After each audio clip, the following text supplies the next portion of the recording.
Devaya. Om Namo Bhagavate Vasudevaya.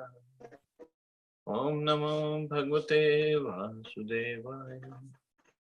Narayana Namaskritya Naram Chaiva Narottam Devim Saraswatim Vyasam Tato Jayamudire Nashtaprayeshu Bhadreshu Nityam Bhagavata Sevaya Bhagavati Uttam Shloke Bhaktir Bhavati Naistiki. So continuing with the discussion on Srimad Bhagavatam, first canto, 10th chapter, the departure of Lord Krishna for Dwarka, text number 30 onwards. Eta param stritvam apastapeshalam nirasta shocham bat sadhu kurvate yasam grihat pushkara lochana patir na jatu patya hriti abhihriti sprishan. All these women auspiciously glorified their lives, despite their being without individuality and without purity. Their husband, the lotus-eyed personality of Godhead, never left them alone at home. He always pleased their hearts by making valuable presentations. So thing is, even if you are Supreme Personality of Godhead, you still got to please your wife. You still got to bring the gifts for her. So it's nothing new. And all the husbands who are listening to it, they better follow Krishna's example. So all these women means especially those 16,100 princesses who were captured by Bhaumasura. It is said, the ladies in Hastinapur, they are saying, these women were without purity because they were held captive by Bhaumasura for almost a year. So it was considered they didn't have purity. But Krishna, this is Krishna's position. He still accepted them as his wives.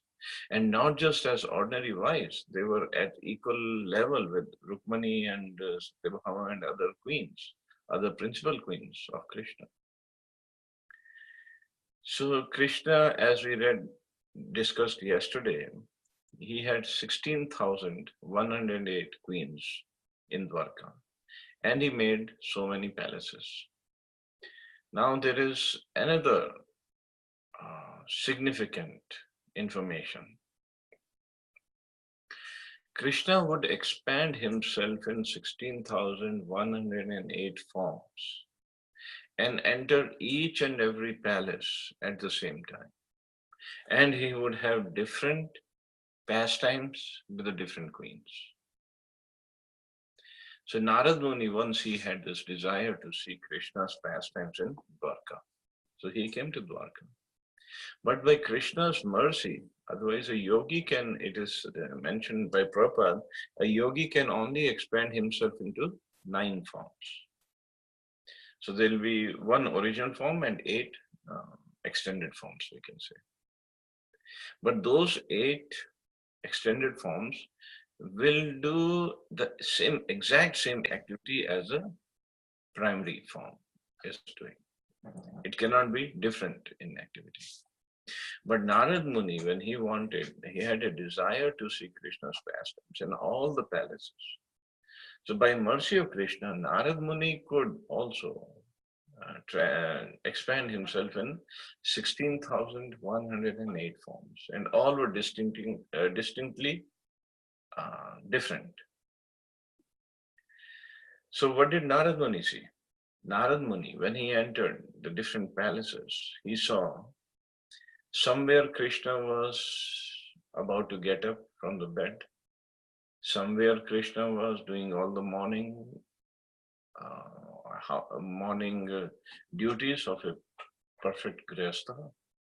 Some palace he saw Krishna was sitting with the queen and maybe having breakfast.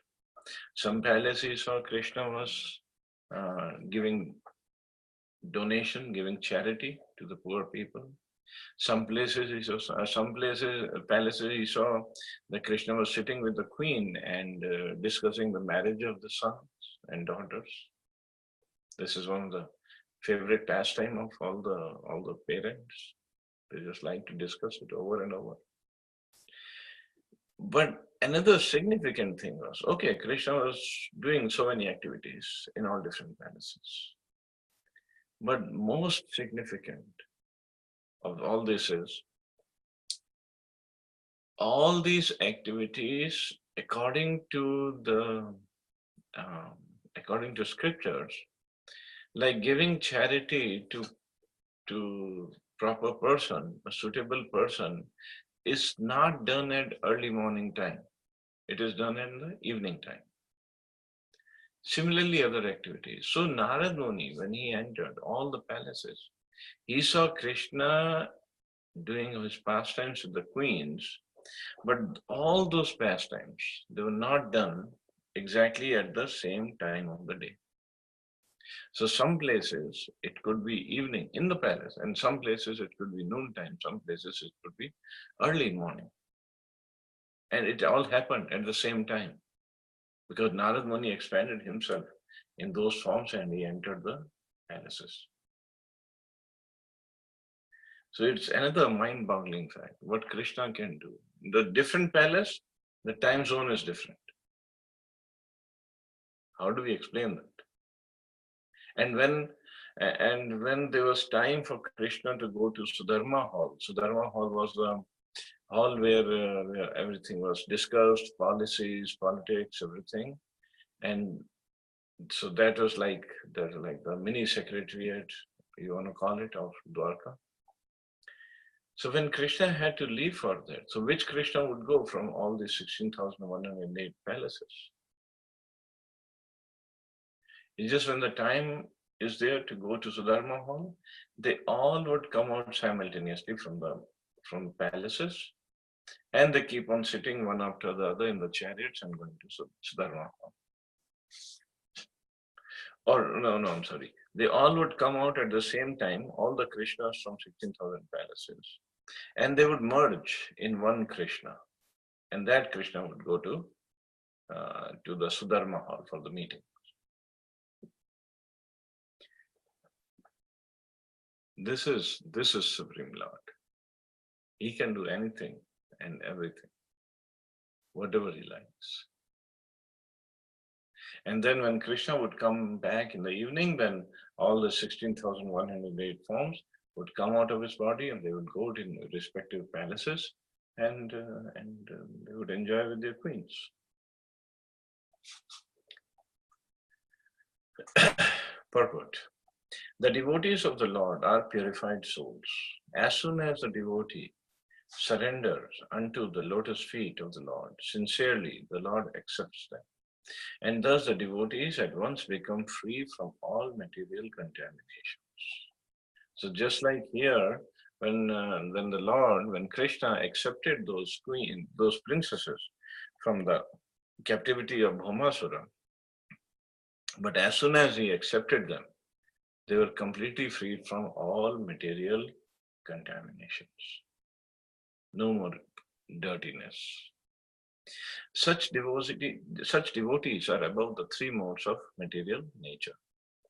There is no bodily disqualification of a devotee, just as there is no qualitative difference between the Ganges water and the filthy drain water when they are amalgamated.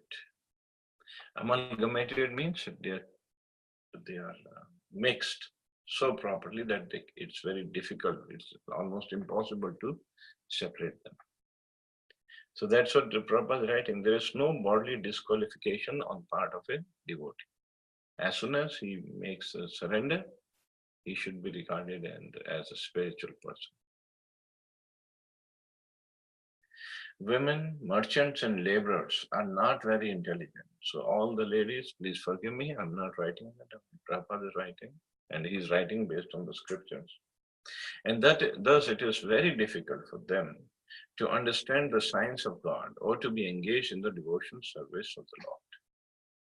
They are more materialistic, and less than them are the Kirat, Unas, Andhras, Pulindas, Pulkashas, Abhiras, Kanuks, Yavans, and Khasas, etc. But all of them can be delivered if they are properly engaged in the devotion service of the Lord. So the criteria is to be properly engaged in the devotion service of the Lord. No other criteria works here. So all of them can be delivered.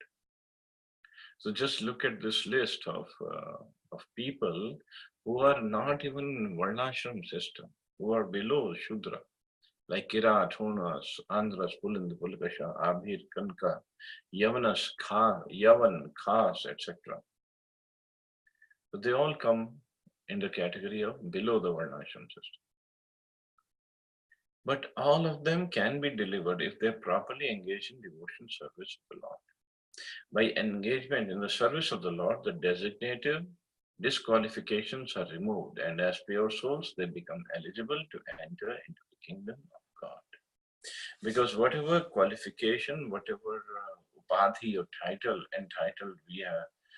title we have given to the different bodies is based on the body, not on the based on soul.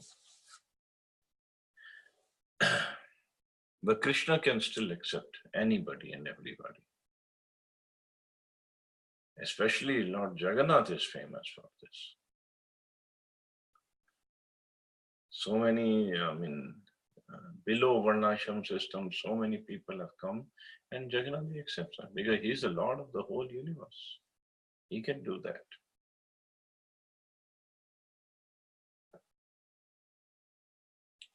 Just like I did tell the story of Dasya Bauri, just to repeat, Dasya Bauri was a villager and a very poor person, but had full faith and bhakti towards Lord Jagannath. And once he came and he brought very nice mangoes for Lord Jagannath. And Pandas, they kind of encircled him. They were trying to push him to so that he could give the mangoes to the Pandas and who can go inside and offer to the Lord. But Dasya Bauri, he thought, no, this is not what I brought the mangoes here for. So he sat outside in front of the main gate. And he looking at the Nila Chakra, the disc at the top of the temple, he offered it to the Lord. And next moment, everybody saw the mangoes were gone from his hands. And when Pandas ran inside to look at Jagannath, they saw there were the skins and the seeds of mangoes all over on Ratna Singhasan. Means Jagannath ji had eaten the mangoes, he had tasted the sweet nectar, and then rest everything he threw up. So the Pandas were happily surprised and they really glorified Dasya Bauri afterwards.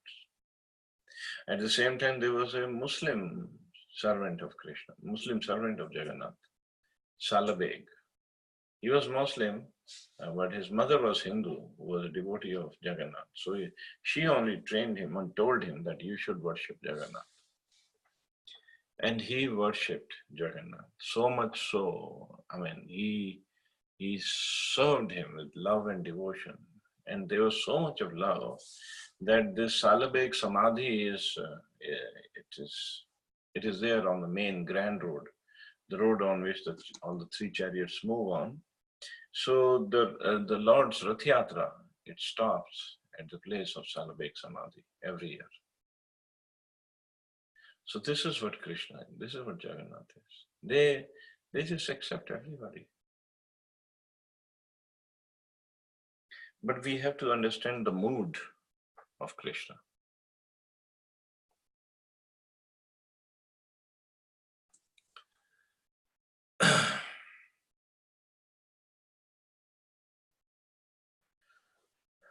So he is that's what they say, no? He is a bhavgrahi or a sargrahi. He takes the essence. It doesn't matter who is providing. And moreover, he accepts the service of the soul. This is more important for him. Shabri was feeding Lord Ram some berries which he had tasted before, because she knew the fruits or the berries that he finds in the garden. Not every berry is sweet, so she wanted to offer something very sweet to Ram. She didn't want to offer something which is bitter in taste or sour. But in the process, she was biting on the berry first and giving the rest to Lord Ram. And Lord Ram just accepted that. No problem. This is Lord. He accepts the mood, the sentiment of the devotees. So here all the girls, although they were kept in the prison of Bhaumasura, and they knew if they go back to their kingdoms, nobody will marry them. They'll be a burden, and they might have to commit suicide if they go back. But Krishna very graciously, he accepted all of them. The fallen girls under the clutches of Bhaumasura sincerely prayed to Lord Shri Krishna for their deliverance, and their sincerity of purpose made them at once pure by virtue of devotion. So if the devotion is there, the person becomes pure. That's it. Means his consciousness is pure and his body cannot be treated like an ordinary human being.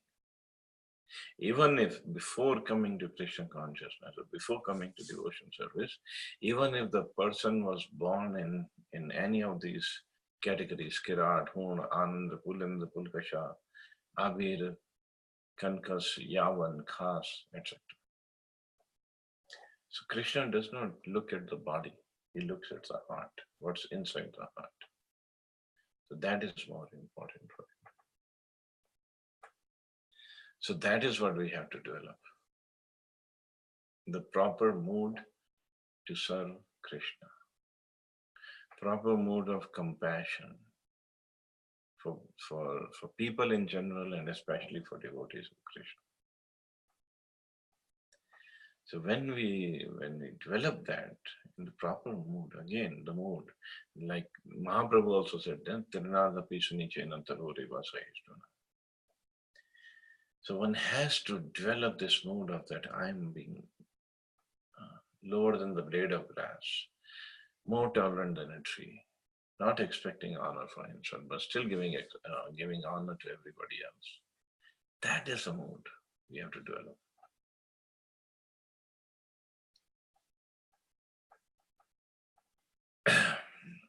And all the asuras, asura means one who does, those who don't have this kind of sentiment or feelings towards Krishna. And that's why they get killed by Krishna. The Lord therefore accepted them as his wives, and thus their lives became glorified.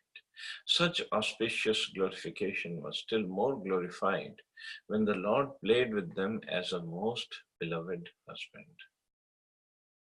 Because these devotees, these girls, they wanted Krishna as their husband. So Krishna also played with them as a most devoted husband. Means, just like in the shloka it is said,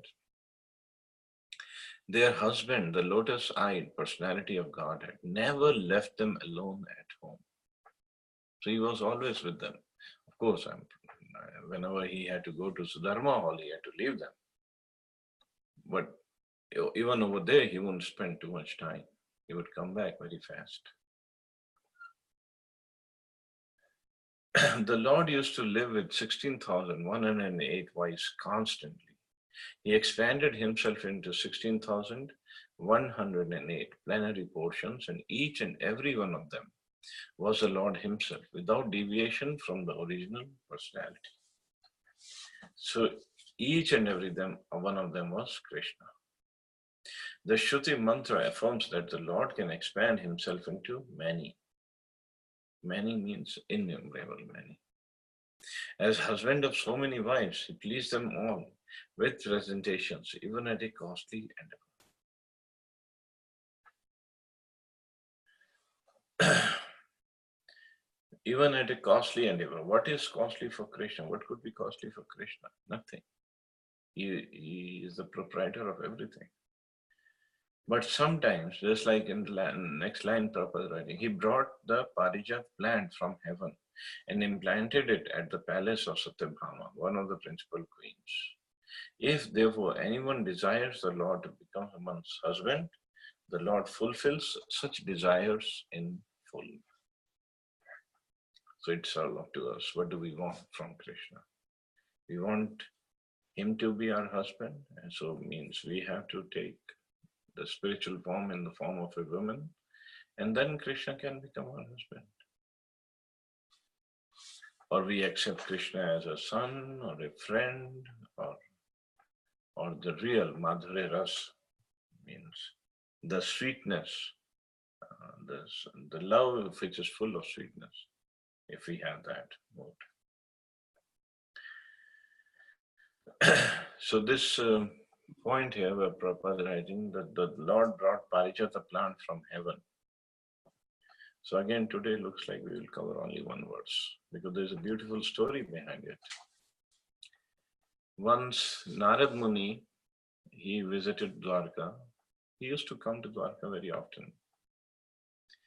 And he brought from heaven a Parijat flower, because this plant is found only in heavens. So he brought that Parijat flower in his hand, he was holding it. And he entered one of the palaces where Krishna was sitting with Rukmini and with Satyabhama at the same time. I mean, all three were there together. And Rukmini and Satyabhama, obviously, as soon as they saw Narad Muni, they got up, they ran towards him. Oh, please come, please come. The best of the Munis, please come and sit here and give us some benediction, give us some service. Krishna tried to stop them. Krishna tried to stop Rukmini and Satyabhama. Do not invite Narad Muni here. There'll be a problem. But they said, no, what problem we are talking? It's Narad Muni. We have to serve him. We have to respect him. Krishna was, okay, you can serve him, respect him outside, not in the garden. They said, no, it's not proper. Krishna was like, okay, now you have to see what happens. Narad Muni is coming very lovingly, with lots of some intention in his mind with that Parijat flower. And he comes to Krishna, and Rukmini and Satyabhama were on two sides of Krishna. And Narad Muni gives this Parijat flower to Krishna. And he makes one very simple request. What the request was? Oh my Lord, please you give this Parijat flower to the queen you love the most. Now there are two queens, Rukmini and Satyabhama. So Krishna, now he was stuck. Even as Lord, sometimes he becomes helpless. What to do? So he gave the flower to Rukmini, because Rukmini was dear to Krishna. Of course, everybody was dear to Krishna, but she was the eldest of the queens. And as soon as he gave the Parijat flower to Rukmini, Satyabhama got very angry and she left. So Krishna went after her. He asked her what happened. She was like, why? How could you give this flower? You mean Rukmini is more dear to you? I'm not dear to you. And all the dialogues that ladies come up with these days also. So then Krishna said, see, I told you, do not listen to Narad Muni, do not invite him inside. But you guys didn't listen. So Krishna, then he put Satyabhama on the back of on Garuda. And this is what we discussed yesterday, how he killed Bhaumasura. But after killing Bhaumasura, he took Satyabhama to heavenly planet. And at heavenly planet, again, wonderful story. This Bhaumasura, he had stolen the earrings and the necklace of Mother Aditi. Aditi is the mother of all the demigods. And Diti is the mother of all the demons. And they both are sisters. So Bhaumasura had taken them, and Krishna, when he was going back to a heavenly planet, he took those kundals, those earrings and the necklace, and when he entered heavenly planet, he gave those jewelry back to Mother Aditi. But now he's a Supreme Personality Godhead, he does not need anybody's permission. So while he was leaving heaven, he just picked up one plant of Parijat tree. And he was coming back. And Indra saw that. And look at Indra.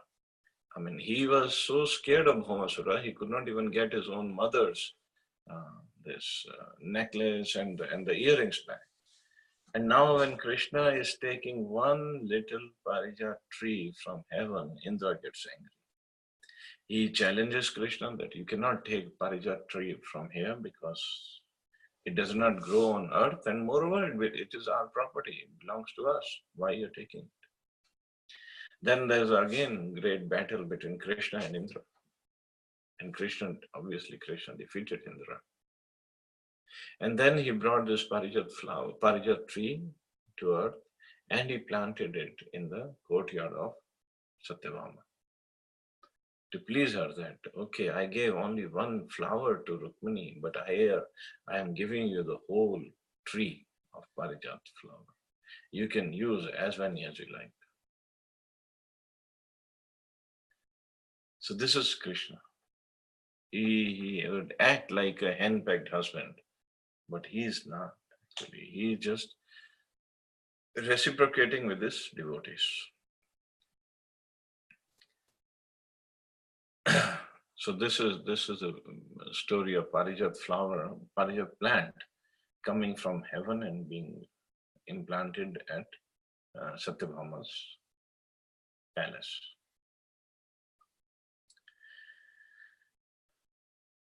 So text 31 has no purport, so we'll stop here at text 31. While the ladies of the capital, Hastinapur, were greeting him and talking in this way, the Lord, smiling, accepted their good feelings, and casting the grace of his glance over them, he departed from the city. So finally Krishna left Hastinapur to go to Dwarka. So I'll stop here, see anybody has any questions or comments.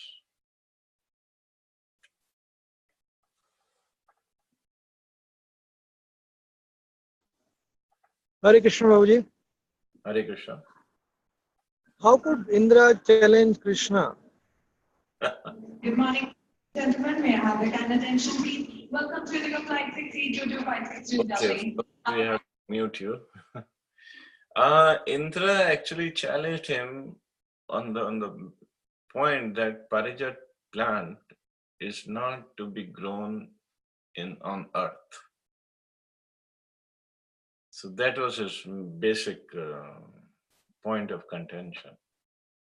But obviously he should have obliged to Krishna. He should have obliged and should have given him. And Krishna's point, you can say, or his contention was, I'm taking this Parijat flower, I'm the controller and proprietor of everything, I can do anything. And moreover, he was bringing Parijat flower to Dwarka, not on mundane earth. Dwarka is not different from spiritual planet. So that way Krishna was right. But here Indra was thinking something else, and Krishna had to curb his pride by defeating him, and Krishna did that. Is that okay?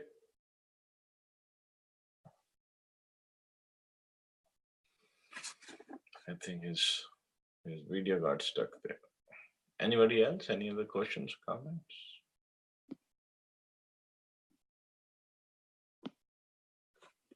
Hare Krishna, Prabhu.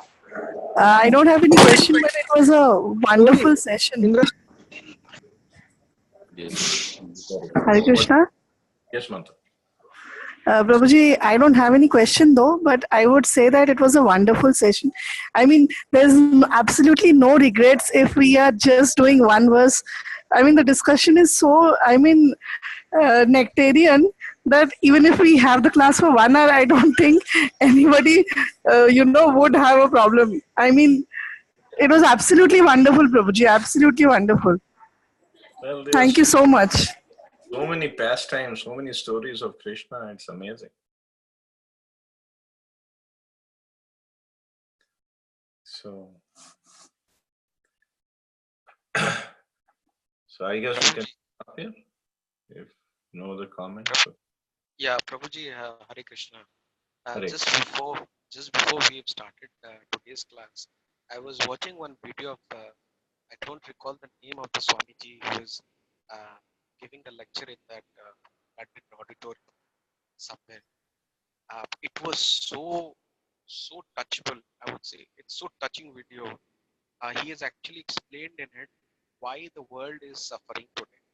What are the reasons, and how is spiritual? If we become spiritual, how we can get inner peace and all those things. So whoever, I just want to thank whoever has sent that video. I just want to thank him because it was really touching and it was very meaningful actually. So whatever is happening today in the world, the sufferings, terrorism, and a lot of anxiety and everything you talk about.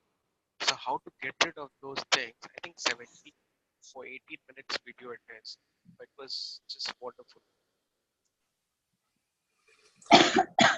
Yes, there are wonderful points that we can adopt. But the thing is, we have to develop those qualities, and the qualities can be developed by doing Krishna Katha and chanting and service association regularly. If we do that, and also we have to see to it that we are developing those qualities. So this is what the human life is all about. That's all. Exactly. Yeah. Thank you. Very nice point. Archana Mata, you have a question or comment? Hare Krishna, Prabhuji. Hare Krishna Mata. Prabhuji, from chapter 7, I'm referring to Shloka 45 where द्रोणाचार्य's wife Kripi का mention आया हुआ है. 45. Yes, chapter 7 में. द्रोणाचार्य's wife Kripi, Kripacharya's sister. Okay. है ना? तो I have a question that this Dronacharya's wife Kripi and from Ramayana, Ahilya, who was Gautam Rishi's wife, do they have the connection with?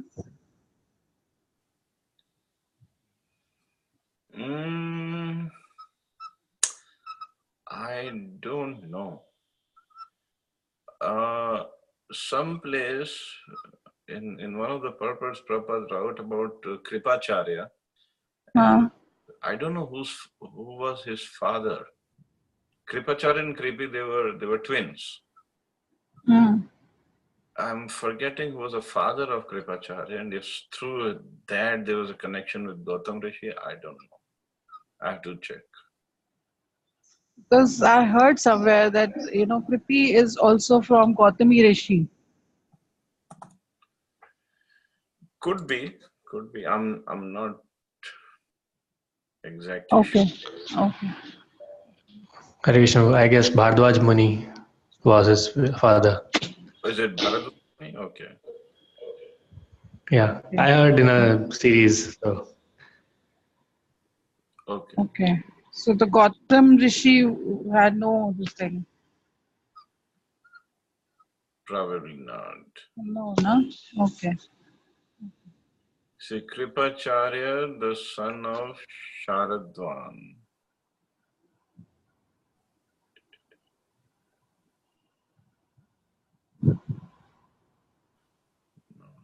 That's all it is written here. Maybe it is Bharadwaj, I don't know.